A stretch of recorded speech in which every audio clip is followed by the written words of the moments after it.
Live. Ooh, you guys hear that? It's the NBA on NBC. You know what that means? It means playoff basketball, baby. Playoff basketball. You know, it's not on NBC anymore. You know, it's on ABC, it's on ESPN. But I had to shed some light on the NBA playoffs coming in. Welcome back to 1497 Podcast. I'm your host, Jonathan Keaton, and we got a new face to the 1497 Podcast family. Welcome Michael Wood as the new host of the 1497 Podcast family. Let's give him a round of applause. Mike, tell me, what's been going on? Thank you. Nothing much, man. I just got back home a couple of weeks ago, and now I'm ready to get into some sports. So yes, don't want to delay any further. Let's get to it. Yes, sir. So I'm going to start off. We're both White Sox fans, and we were beating down the Minnesota Twins earlier this week. And there's a lot of tension in that locker room with LaRussa and Yermin Mercedes hitting a bomb off a 3-0 count from a position player. What do you take from that? Okay, well, the thing is, the MLB, I was reading an article about this. The league batting average is 236. Yermin Mercedes leads the league at 364 as a rookie. So he's rookie of the year front runner in my opinion right now. But the reason, actually, a lot of people have a problem with it. I don't have a problem with it because he was in the minors for 10 years and now it's his first year and he's trying to prove that he belongs to stay in the majors. So I really don't have a problem with it. If it's a guy like Bryce Harper hitting it in a 3-0 count when you're blowing him out, it's a little different. But in this case, I have no problem with it. Yeah, I have no problem with it either. It's just a rookie just having some fun in the MLB. And I like what you said with him, like he's just trying to prove that he belongs there because he's been in the minor league for so long. So it's like cut Yermin Mercedes some slack. And then he's like a big part towards the White Sox success this year too. And it's like, it's just one more run. We're already beating them 15 to, I think it was 15-1, like 15-4.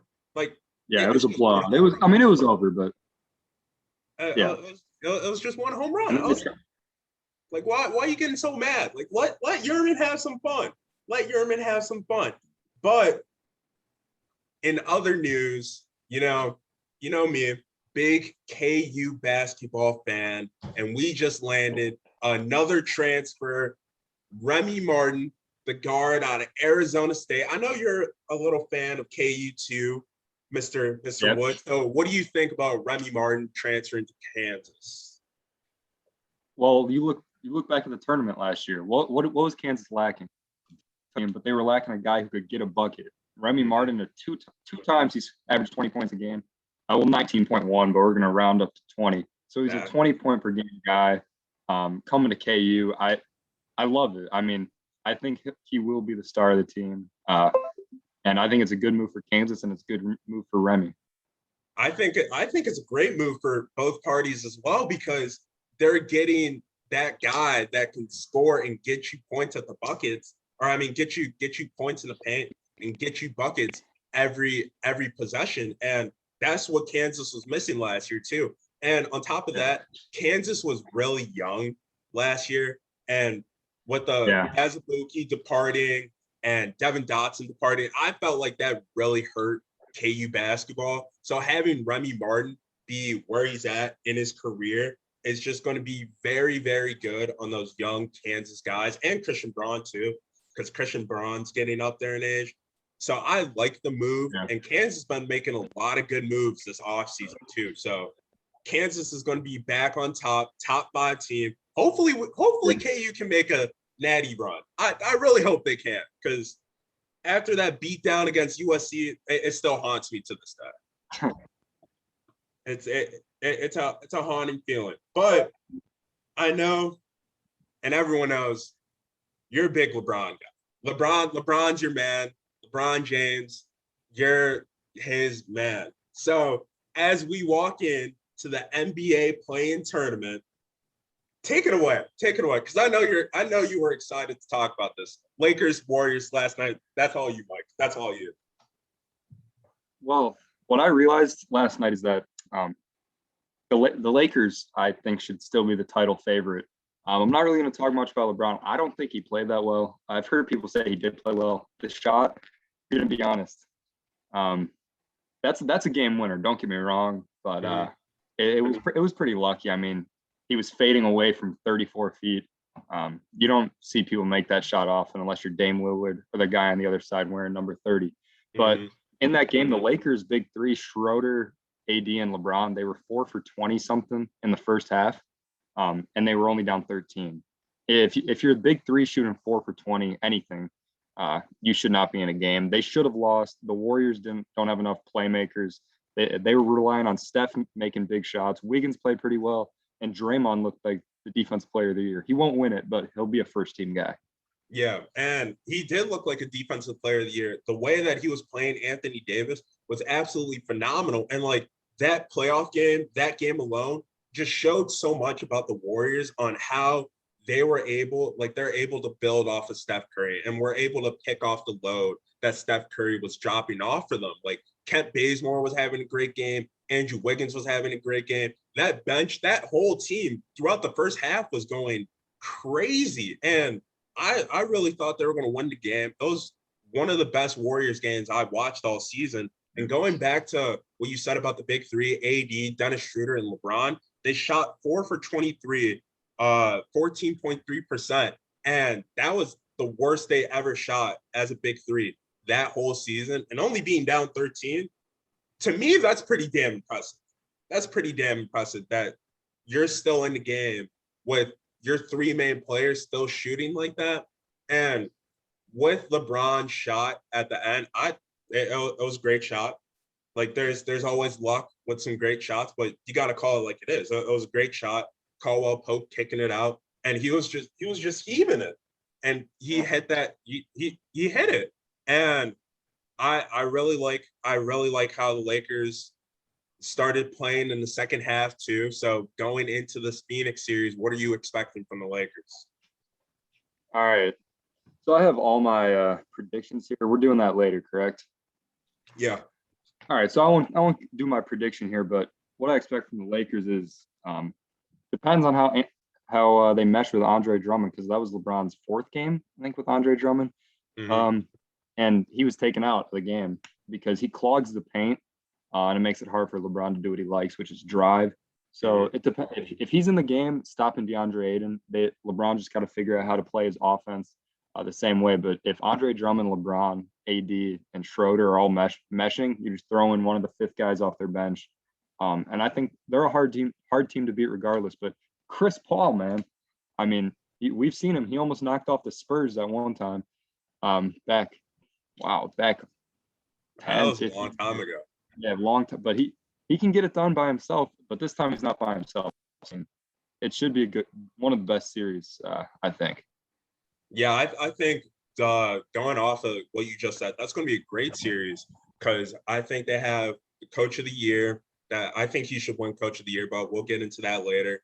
And Devin Booker's playing his true position. And on top of that, too, they have that leadership that Chris Paul brings. And I feel like every team Chris Paul's on, we're always talking about that team either being in the playoffs or possibly making a deep run in the playoffs. So having that offense versus the Lakers offense, I think is going to be a great series. One thing that I would expect from the Lakers going into that series is Anthony Davis going ham, absolute ham. What I mean by that is going crazy because how he just played against the Warriors, LeBron picking it up, even though LeBron, he didn't even play like that He didn't bad. play terrible. Like he's still he just shot that in the first.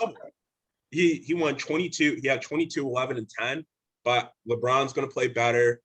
Andre Drummond needs to get it together because, right, Andre Drummond is that JaVale McGee, Dwight Howard role that they were in that champion Lakers team last season. So for them to actually be able to contend, he has to play better because he is not playing at the potential that he could be playing at right now. Yeah.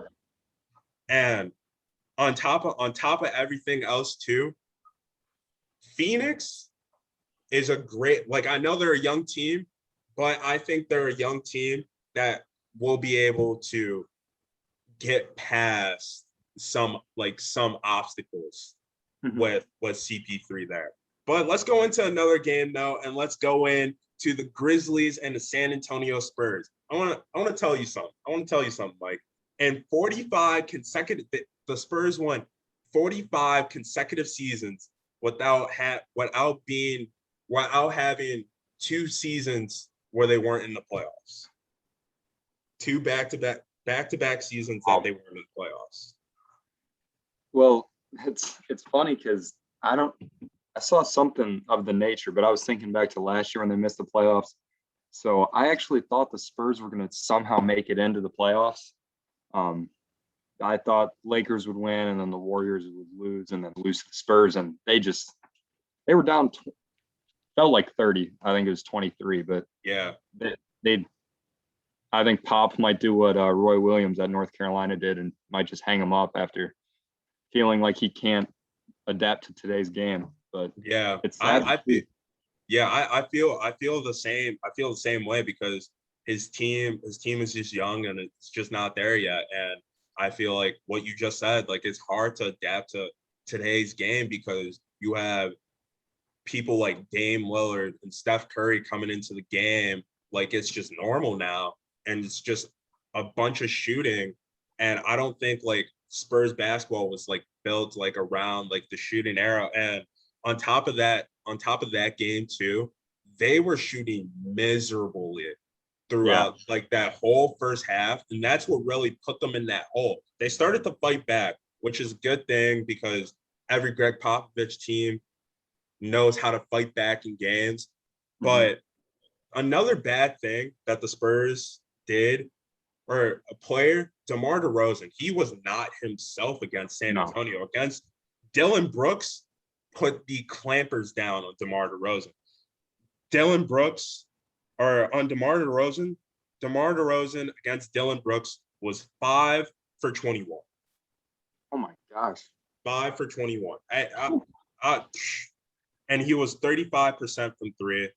A key player from the San Antonio game, I would say, is Rudy Gay. He made two key threes in the game to keep them in, but paint trouble by Valanciunas and Ja Morant and Dillon Brooks was 3 guys that the San Antonio Spurs just couldn't stop in that game. So what are your final notes on this season on San Antonio? And what do you see from the Grizzlies coming up in the playoffs? All right, so I'll start with the Grizzlies. I think it's going to be tough for them to beat Golden State. They've lost to them to end the season. It was a close game, but Steph Curry was Steph Curry. And I expect the Warriors to win, which would prove the play-in to be kind of pointless because then 7 and 8 would stay the same. No one's seed would change except the Pacers would move up to 9th in the East. But I expect the Grizzlies to lose, but you never know. Anything could happen. But the Spurs, I like their young talent, but I think they got to get rid of DeMar DeRozan. As much as I like DeMar, it's kind of what you said. He's not a big moments guy like in Toronto. He was never able to get it done there. He hasn't really had a lot of opportunity in San Antonio to get it done, but I think against the Grizzlies, he proved he's not a big time guy. And if the Spurs want to make things happen, they can't have DeMar on their team. Yeah, and I would like to jump off of that point again. Like DeMar, I think DeMar is like one of those big players on that team, and especially in games like those where it's win or go home, you're feeding off of that big player. And if that big player is not doing good, then it's hard for you to create like your own game off of that because then they're looking for you to score. And then if you can't score, then the next person's going to have to score and da-da-da-da-da-da. So DeMar, he's not a big moments guy. And I think they need to move on from him too. And as sad as for me to say it, I think Greg Popovich is going to hang it up after this year. And the Spurs are going to go in a downward spiral unless they land a great coach out the blue. Yeah. Great. It's tough to see Pop, whether he goes or stays, if they're still like me, if they're going to stay mediocre like this, it's going to be tough to watch Pop, in my opinion, the second greatest coach ever. It's going to be tough to watch him continue to lose because I don't see how they're going to win for a Yeah, while. exactly. I definitely agree with you on that. Pacers and the Charlotte Hornets. Oh, My man. God, my God. It was like I thought the Charlotte Hornets were lagging, like their Wi-Fi was bad. I was like, okay, okay, okay. Like they're gonna get it, they're gonna get it together. Something's good's gonna happen. I don't know who was controlling the sticks for the Charlotte Hornets, but they need to get off the sticks. Wow. I just don't know like what happened to Charlotte because they were throughout the whole season, they were looking spectacular with their young talent. And when it came to that game, it was just like everything just left out the window. And with their starting lineup, the average age between all of them, the oldest player on the starting lineup was 28, and their average age was 23. Well, was 23 because it's weird to say like 23.4. So their average age throughout their whole starting five was 23, and then the Pacers was 26, and their oldest guy was 31. So I think age played a big part in the Pacers' daunting win against the Hornets. What are your thoughts about the game? Um, what am I? I'm looking at the box score here. Turnovers, Pacers had 2 more. Field goal percentage, I mean, Hornets shot 45, Pacers shot 55, so obviously that plays a role. But the Hornets took 43s. Terry Rozier was 0 for 9. LaMelo Ball was 2 for 6 and 4 for 14 from the field. And he just did not play good. LaMelo had 4 turnovers. I think it's a playoff atmosphere. It's not a playoff game. So I'm going to consider it a playoff atmosphere. So this was LaMelo's first experience in the playoffs. And you can't expect, like you said, the age plays. Most of these guys, it's the Hornets. I mean, Right. I think Terry Rozier has playoff experience. So it was kind of disappointing to see him perform like this. But it really was just the Pacers being way better all around. I mean, TJ McConnell went off. He was shocking me. Whew. Yeah. I mean, he only had 17, but he was 8 for 12. But the whole is just there's not much you can really say besides the Pacers outplayed them. They were miles ahead of the Hornets. I mean, Sabonis was 14, 9, and 21, which is incredible. Mm-hmm. And then O'Shea Brissett had 23. And I'm going to be honest, never heard of him. No, funny you say that. I was looking at the game. I watched the full thing, and I kept on asking myself like Brissett, like where is this dude from? Like I don't know, but he was going crazy though. Yeah. I mean, I think it came down to more playoff experience from the Pacers. Maybe not age, but playoff experience. They just got it done, and they got it done in a big way. Unfortunate that they lost to the man Russ, but Pacers looked great. I thought they were threatening the Wizards, and then they got the same thing happen to them. But it was a fun game to watch for sure. Yeah, it was like they got lucky with the Wi-Fi, and then next thing you know, they go into the next game, they're lagging their butts off, and they weren't shooting like they were against Charlotte, which played a big part in the Wizards game.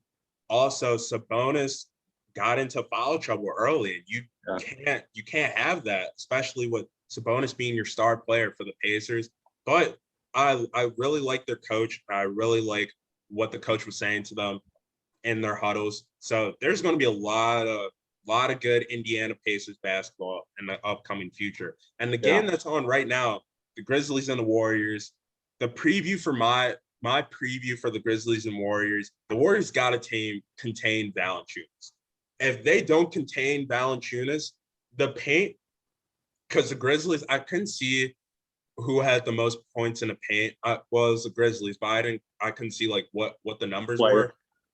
But yeah, and the Grizzlies against the Spurs in the paint were absolutely destroying the Spurs in the paint. And the only reason they got back into the game a little bit because Valanciunas went out and they started going on a run. And as soon as they got him back in, they just couldn't stop him in the paint. So they got to contain him. And Valanciunas against the Warriors this season has 19.3 points throughout their 3 games, 15.7 rebounds, and 2 assists. Also, the Warriors they gotta learn how to close games, and they got to get hot fast like they did against the Lakers. And for the Grizzlies side of things, they have to, as hard as this is, they have to contain Steph Curry. They have to contain Steph Curry, and Dylan Brooks has to have a defensive career night. Same with Draymond. What's your preview for the game? All right, I'm actually, because it's going on now, it's in the second quarter. I'm going to ask you a question. Okay. Right now, Steph Curry is 4 for 9 with 14 points, and John Morant leads the Grizzlies 4 for 8 with 10. And I'm not sure who's on who. I'm not watching the game. I'm just looking at the box score here. Steph Curry's played all 12 minutes. Against the Lakers, he played 40. Do you think the Warriors are down 4 right now. Okay. Do you think Curry's going to have to play another 40-plus minute game in order to beat the Grizzlies? I think he does. I think he does. And the reason I say that is when Curry, because I think you were watching the game too.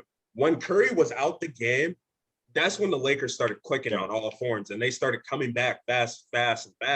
And as soon as Curry left the floor, all hell broke loose for the Warriors, because you also got to think about that's like their primary scorer throughout the whole team. And their second best player on that team is a defensive player. So only getting output from just Steph Curry, and then when he goes off the court, all hell breaks loose. He's definitely has to play another 40-minute game for them to at least be in contention to win the game. Well, what do you think about that? I agree. I mean, when they played in the regular season, it was the last game actually, and the winner would play the Lakers in the 7-8 play-in game. And the Warriors won 113-101, which doesn't surprise me that they won. But Steph Curry played 40 minutes in that game, and that was just to beat the Grizzlies. And Andrew Wiggins also played really well. He had 21 and 10 in that game. But Curry had 46. I think he's going to have another 40-point game in 40 minutes, 40 plus, because John Morant's already playing better than he was last matchup. Valanciunas and Jaren Jackson, they got to get him in foul trouble, which is something Draymond prides himself on defensively. Yeah. So if Draymond, this is another game where because I think last game, although they lost, he proved that he's in the defensive player of the year, at least voting. He not sure if he's going to win it, but he proved he's in the voting, and he's got to do that again tonight to just give him a shot. Yeah, I completely agree with you. One more thing before we go on to the big topic of the night. Well, one of the biggest topics of the night. Steph Curry has played as many playoff games as the whole Grizzlies roster combined. That is that's a little insane. Yeah, and when I was looking, I thought I wasn't even like looking at one. I had to look at it again. I was like, wow, that's absolutely insane. And it shows how young like that roster is too. And that's another occurring theme with us talking about basketball, because having a young team, it's good because you have rising stars. They're trying to find themselves, but in like a playoff format, they kind of don't know what they're doing, and they're kind of like trying to get their feet wet more and more every playoff game they go. So if they do beat the Warriors, that's going to be a big problem for them going into later in the playoffs. Yeah, because they'll be matched up with the Jazz, which is kind of another young. They're not super young, but they got their stars are fairly young. So yeah, I mean it's going to be a game. Regardless, it was a game last time. Although everyone kind of expects the Warriors to win, I expect the Warriors to win, but I think it's actually Grizzlies have a better shot just because they have more people who can score, and like you've mentioned several times, the height advantage is astronomical. Exactly. Now it's time for us to get in Let's go to the lovely topic, the lovely time that us NBA fans love to see, and that's awards. And we're going to start off with the big one. We're going to start off with the fireworks to start off this award talking bonanza. MVP, most valuable player. They released the 3 finalists: Joel Embiid, Steph Curry, and Nikola Jokic. Nikola Jokic MVP resume. He's 26 years old, played every single game this season, which is impressive. 26.4 points per game, 10.9 rebounds per game, 8.4 assists per game, 47 and 25, the record. 0.653 winning percentage, averaging the most points in his career, averaging the most assists per game in his career, shooting the best percentage from 3 in his career, and the most minutes played in his career. So I'm just going to go off the line. What do you think about Jokic this season, Mr. Wood? I think he's the MVP. It's not really close. They lost Jamal Murray. They didn't really lose a beat when he went out. Mm-hmm. That was, of course, with help. Michael Porter Jr. stepped up big, but you can never forget the guy. Jokic, I mean, talk about a great season. I've heard people say that he's puts himself in the conversation for potentially the best big man of our time. I don't think it's that far, but his season was extremely impressive. Almost averaged a triple-double as a big man. I mean, he's had more assists than Steph Curry, who's the point guard. Maybe more. I don't know. I think it was a great season. Definitely deserves the MVP. You can't say enough about Jokic's impact on the Nuggets. Every year you've seen how good he is, and then losing his sidekick Jamal Murray, or partner. I won't call him a sidekick. They're more like partners, especially playoff time. Jamal Murray has proved to be a bit better in the playoffs than Jokic, but he's the MVP. It's not close. Yeah, I think it's a little bit closer, but I'll get to that. Right. I'll get to that in a minute. But yeah, like Jokic and like because the center era, was back in the 90s, maybe 2000s, mid 2000s. So I'll tell you, from mid 2000s all the way back, that was like the little center period, and we haven't seen like a great center like really dominate in today's era, because now it's just like who can shoot the farthest and who can make those shots while shooting the farthest at the most efficient rate. And what Jokic can do is like Jokic is able to play like he's a point guard in a 6'10" body, and he's able to facilitate that offense at such a great rate, and he's able to put in the same input as like a Jamal Murray effect with that Nuggets team. Like, yeah, they got Aaron Gordon. Yeah, they got Michael Porter Jr. Yeah, they got Will Barton. And they lost Gary Harris too, which that was big for them in that playoff run last season. But my, oh my, like losing Jamal Murray's bad. But I think since Jokic is still there, Jokic is able to pick up Jamal Murray's load. And that's a hard thing to do for most players. Yeah. See, I'm going to get on to Joel Embiid and Steph Curry a little bit here. Mm-hmm. I think Joel is second or third, and I think Curry's third, fourth, or fifth. Mm-hmm. I honestly don't like Steph Curry being in the top 5. Really? Top three. The reason why, he might be an 8 seed. How can you be in the MVP race and not even make the playoff? I mean, if anything, Russell Westbrook, if the Warriors lose tonight, Russell Westbrook, I would put him above Steph Curry. In all honesty, I'm not giving someone an MVP for not making the playoffs. I'd say Giannis, his season got overlooked because he had 2 back-to-back seasons. No one wanted to give it to him a third time. But, I mean, he played pretty well. He was 28, 11, and 6. Probably a defensive first-team guy. Curry, I'd put him fourth. Chris Paul and Curry, I would say, are tied in wherever my MVP race would be. But Joel Embiid and the Sixers were so much better when he was on the court. So he's second, and then third, fourth, fifth, whatever. I think the top 2 are set. Steph Curry somewhere down there.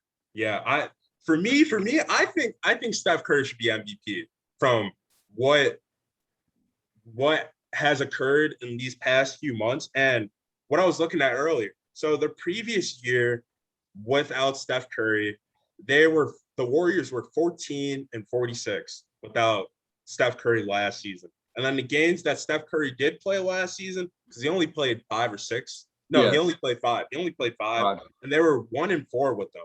And going into the next season, which is this season, and looking at the roster, and then Klay Thompson going down too, you're probably thinking to yourself, Golden State's not going to be even close to the play,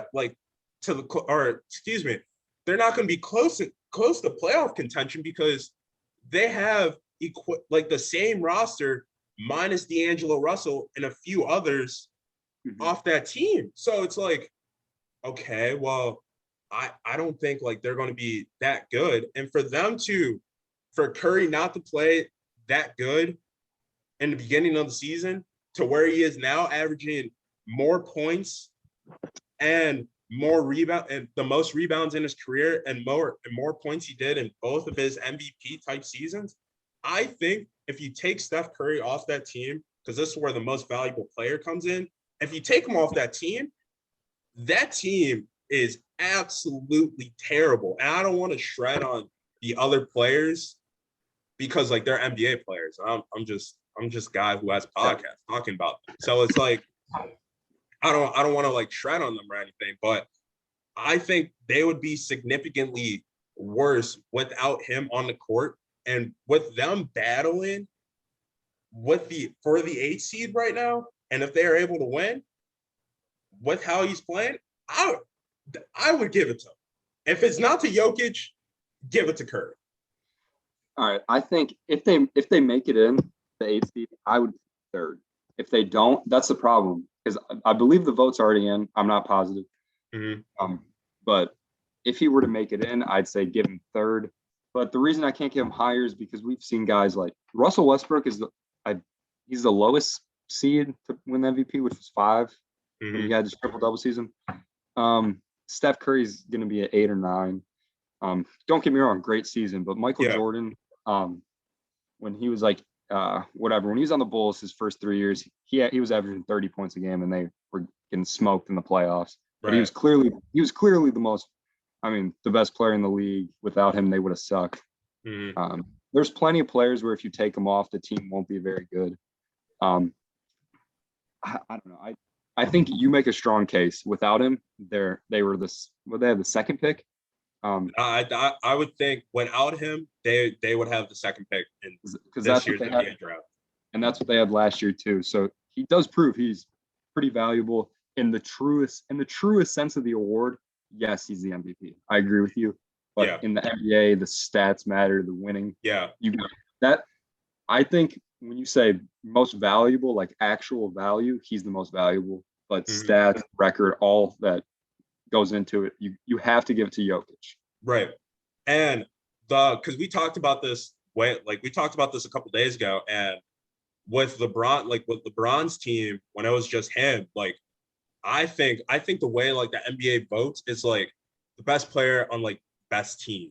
I think that's the way, because I think LeBron should have won MVP that year that he not only took the Cavs to the playoffs, took them to the NBA finals. And on top of that too, it's like people look at LeBron and they're like, okay, well, whatever team LeBron's on, they're going to make the playoffs. And they're just looking at LeBron. So not only he has the pressure to make it to the playoffs, but then he has more pressure added on to that with him having to make the finals too. So it's like he was able to do that, even though they got swept in the finals. He was still able to do all that without Kyrie and no notable all-stars on his team.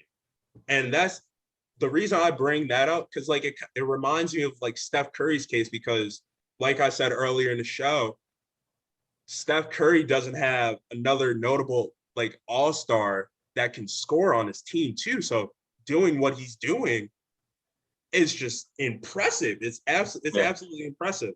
But let me get on to Joel. Joel's MVP resume. He's played 51 games this season. He's averaging the most points in his career.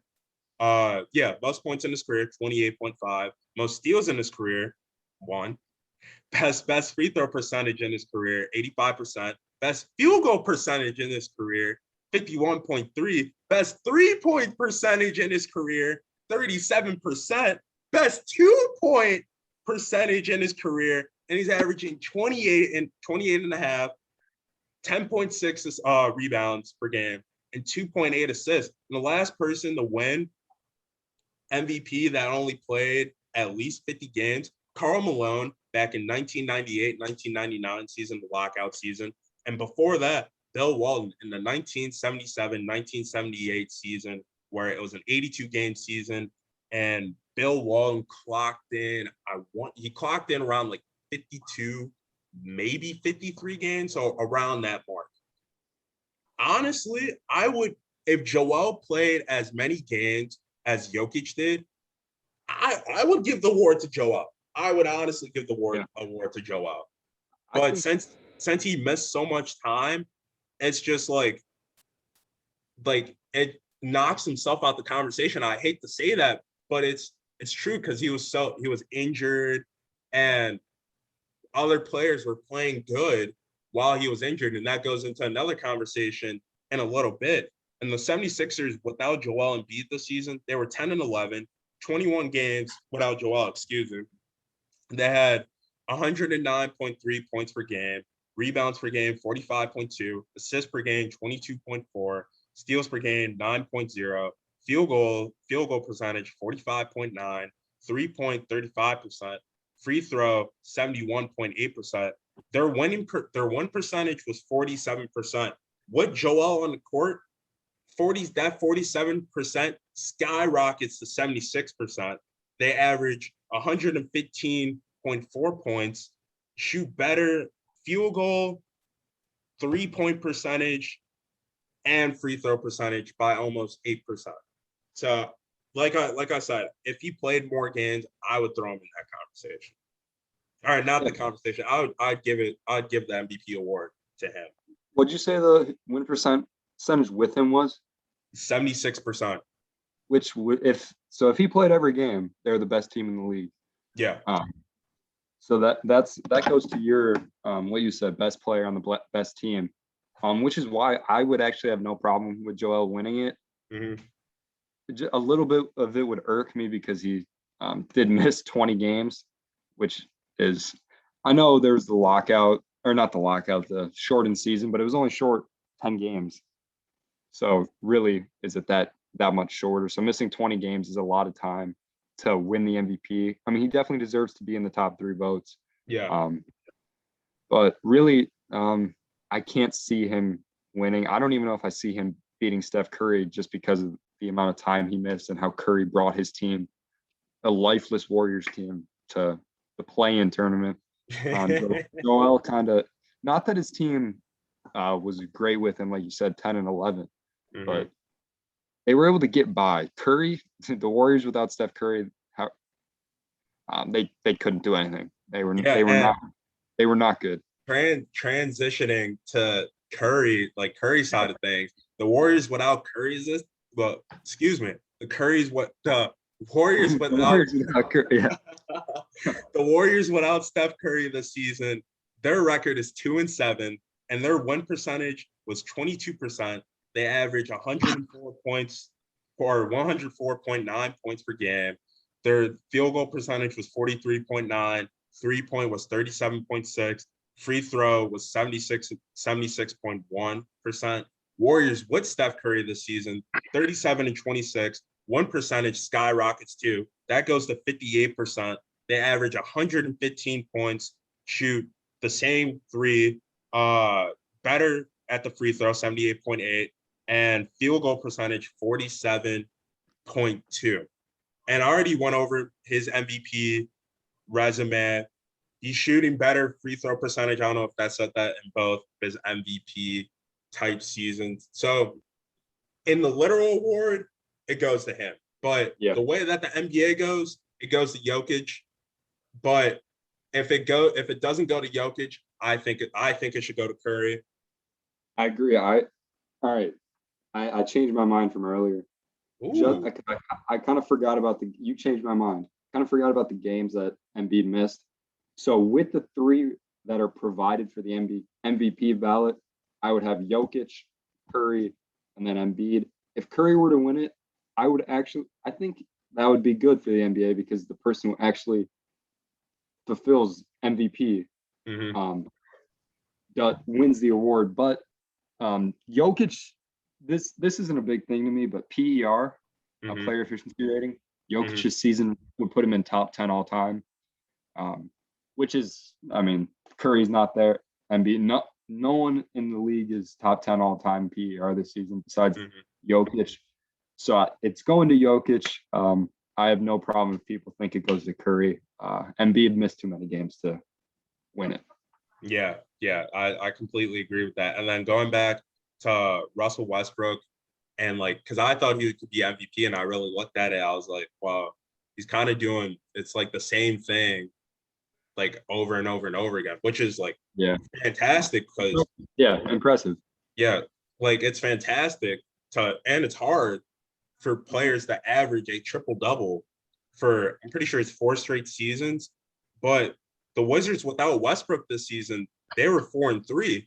And the Wizards without Bradley Beal this season, they were 2-10. So it kind of shows me the message that they need Bradley Beal more than Westbrook with those records, but they're both very important to their franchise. And then the Blazers, because Dame's in the same situation too. Mm-hmm. The Blazers without Damian Lillard this season is 3-2, and I thought this was insane when I saw this. The Washington's record with Russell Westbrook this season was 30-35. Yeah, I mean, see, the only reason I would say Westbrook would be because they had the official ballot. I think he came in ninth. Mm-hmm.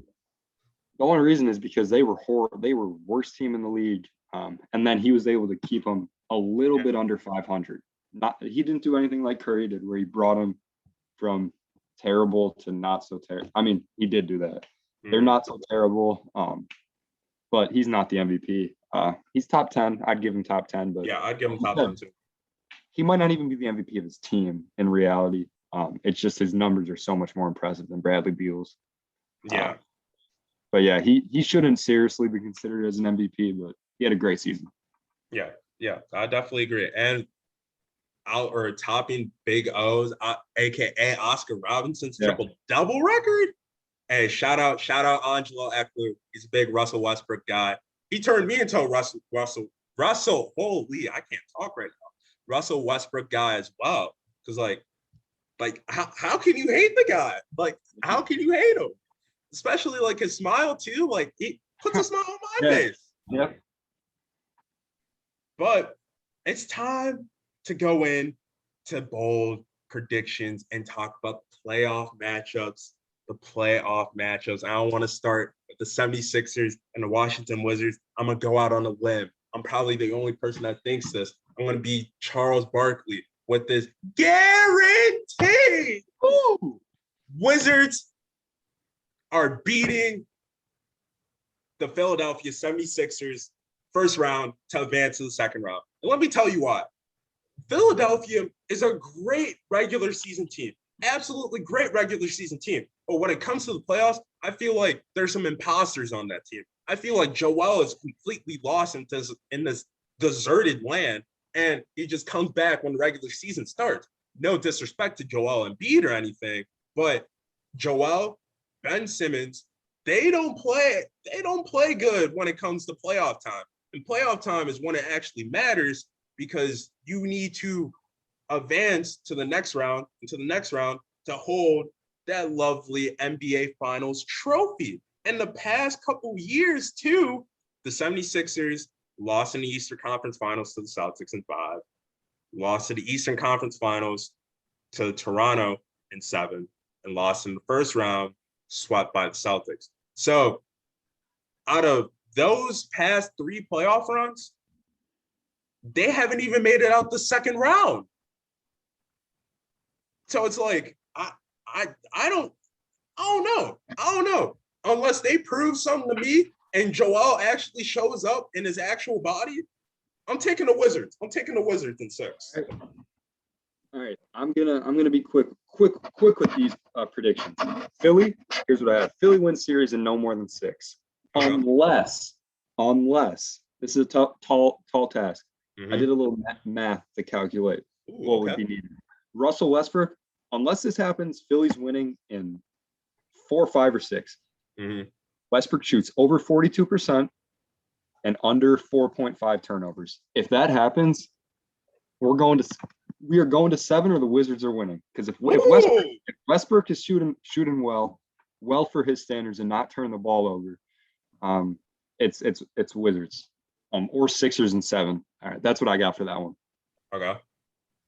For Miami Heat and the Milwaukee Bucks, I'm going to go through this too.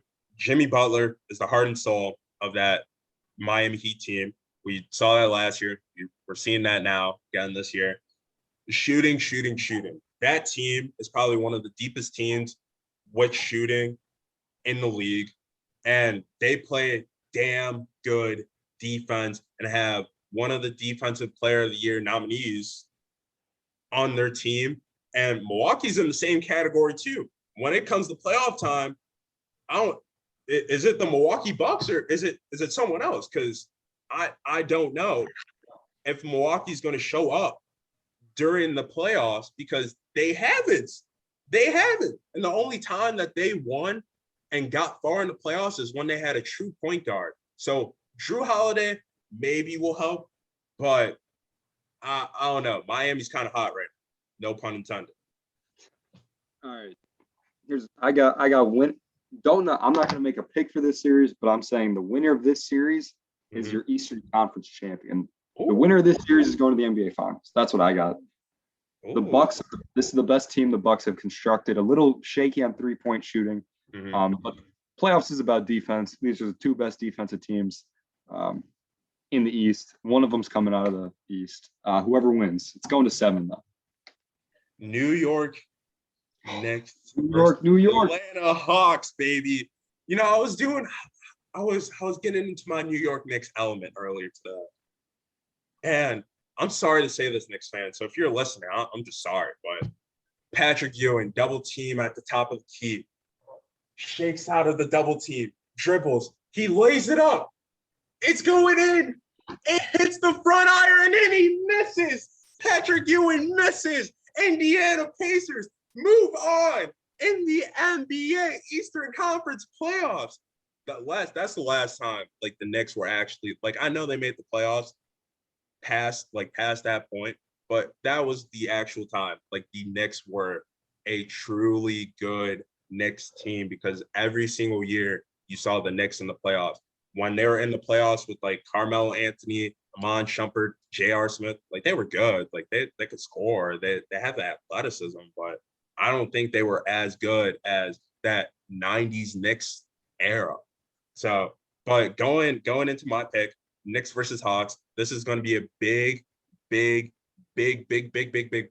story, humongous story for the New York Knicks. They're coming off high. Tom Thibodeau, Derrick Rose is playing phenomenal. 6th man of the year candidate. I'm taking the New York Knicks.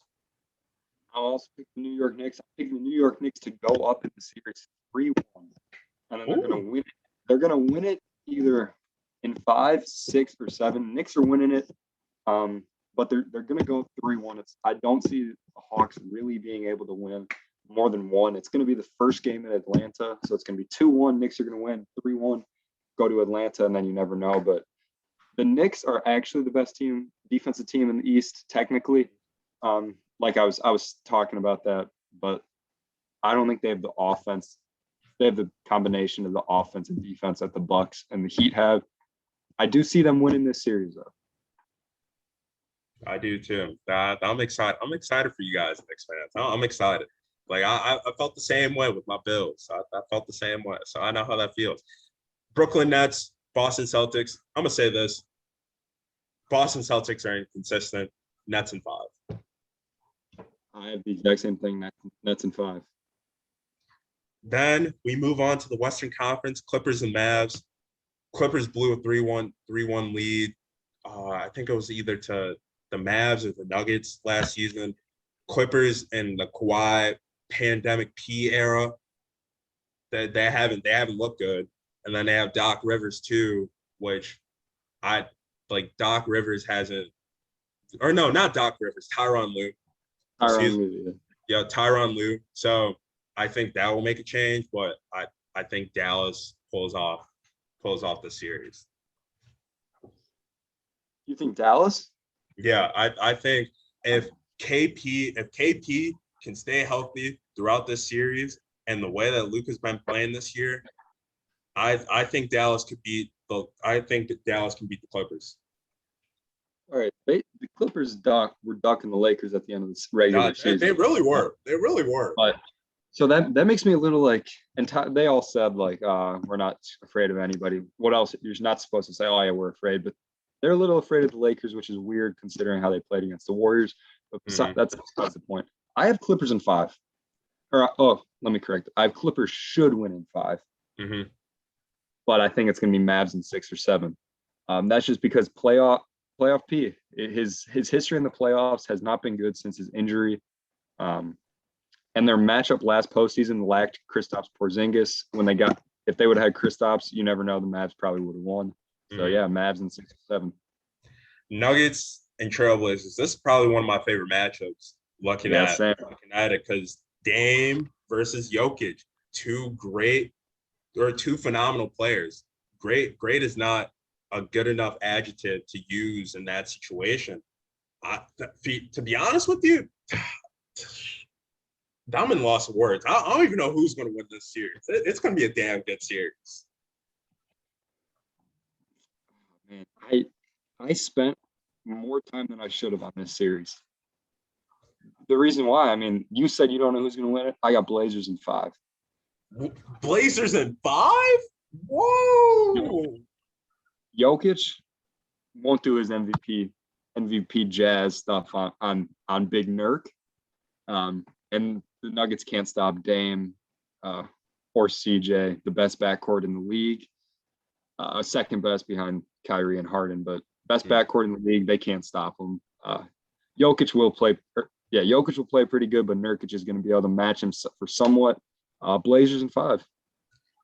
For me, I think the series is going to go to 7, and the reason I say that is I think Aaron Gordon is going to play a part, and Michael Porter Jr. the season that he's having, he's gonna do some work with them too. And Jusuf Nurkic, he hasn't been healthy throughout the season, so that's going to play a part in that series. But whoever wins, it's going to 7. I think it's going to 7. All right. The last two, Suns and Lakers. I already know you're going Lakers. You're a big LeBron guy, big Lakers guy. I already know you're going Lakers. For me, I think it's going to be another good series. I think that series is going to go to 7-2. Jazz and whoever wins against Grizzlies and the Warriors. The Jazz are in the same boat for being a mysterious playoff team, but I think this year they're going to get it right, and they have a lot of great players on that team, and that team is stacked from top to bottom. I would say whoever plays the Jazz are winning in 5. All right, I got Jazz in 7 versus the Warriors. Jazz in 6 against the Grizzlies. Ooh, okay. I think Donovan Mitchell, he's trying to get back from injury. And they're a young team. I mean, they're going to be playing a young team besides the Warriors who have Steph Curry. But other than Curry, either team that wins tonight is going to be young. But I got Jazz will win 6 or 7. Yeah, I definitely agree with that. Then we got to get into some little more candidates. Rookie of the year, we got LaMelo, Tyrese Halliburton, and we got the man, the myth, the legend, Anthony Edwards. Who's winning Rookie of the Year? None of them made the playoffs, so it makes it tough. And you can't go based on whose team was best because really rookies don't have that big of an impact. Mm-hmm. Maybe it's recency bias, but I don't want to say LaMelo Ball. I'm going to say Anthony Edwards. I think LaMelo, because this also plays a part in the Rookie of the Year conversation. With LaMelo getting injured, that opened up the competition for Rookie of the Year because he was a clear-cut Rookie of the Year. and then it just opened it up for Anthony Edwards and Tyrese. I'm going Anthony Edwards to win Rookie of the Year. I think when LaMelo got injured, Anthony Edwards was playing like the top dog. He was playing like the best rookie in that rookie class. I'd give it to Anthony Edwards. All right, I got no problem with that. Sixth man of the year, no pun intended. We got Joe Ingles, Jordan Clarkson, and Derrick Rose. For me, it's clear cut. I'm going Jordan Clarkson. The way he's been playing in that role that he has, or not, yeah, the role of being a six man with the Jazz is working really well for him. And he's been honestly playing lights out basketball and just coming off the bench and having that Lou Williams like mentality and that Lou Williams style of play is just going to really fire up your team, because it shows that your team could possibly be very, very deep. Because if you have a very, very deep team, going into the playoffs, you're going to have a damn good playoff time. Yeah, I'm going Clarkson too. This one could have been decided like game 15. It was over. Jordan Clarkson won it. Derrick Rose, I think he's probably going to finish third just because Ingles is also, he's playing fantastic off the bench as well. But Derrick Rose, I think he makes a strong case. I mean, and everyone loves Derrick. Who doesn't love Derrick Rose? Exactly. Unfortunately, the awards voters are not going to love Derrick Rose, and they're going to give it to Jordan Clarkson. Yeah. And I'd give it as well. Yeah, Sam. Defensive player of the year, we got Draymond Green, Ben Simmons, Rudy Gobert. If that award goes into the play-in tournament, I'd give it to Draymond. The way that he played against or defended Anthony Davis in that, like, I know you can't really like look at like single games, but the way that he defended a top forward, center, wherever you're calling Anthony Davis, was absolutely phenomenal. Absolutely. Was that yesterday? I'm pretty sure it was yesterday. Absolutely phenomenal. Yeah, I mean, I agree. If you look at the play-in, and you look at just that single game, you give to Draymond. I think Draymond, I think he is probably a better all-around defender than Rudy Gobert. He can defend. He truly can defend 1 through 5. Ben Simmons, that's what they claim for Ben Simmons. You never really see him match up with centers, but you see Draymond match up with all positions. But Rudy Gobert is my pick. Draymond's second, and then Ben's third. Yeah, I would put Draymond first for me. Okay. Then I'd put I'd put Ben Simmons and Rudy Gobert are fighting for second, and then whoever doesn't get that second spot goes to third. Coach of the year is easy for me, Monty Williams. Yeah, don't even go through. We don't even have to talk about that. Most improved player, I think it goes to Julius Randle. Julius Randle's been playing lights out. That's easy. That's a done deal for me. And thank you if you guys are still listening, thank you so much for listening to 1497 Podcast. Make sure to subscribe to us on Apple Podcast, well, basically all podcasting platforms. Follow us on Instagram at 1497 Podcast. Follow us on Twitter at 1497 Podcast. Follow us on TikTok at 1497 Podcast. As always, trust the process. We'll be back next Friday. You'll see Mike Wood's face a lot more. You'll see him next Friday. It was good to have a new host. Mike, welcome to the team. Have a great Friday night. Don't get into any trouble. I will catch you crazy kids later. Now we're going to jam out to some NBA on NBC. Good luck, Knicks.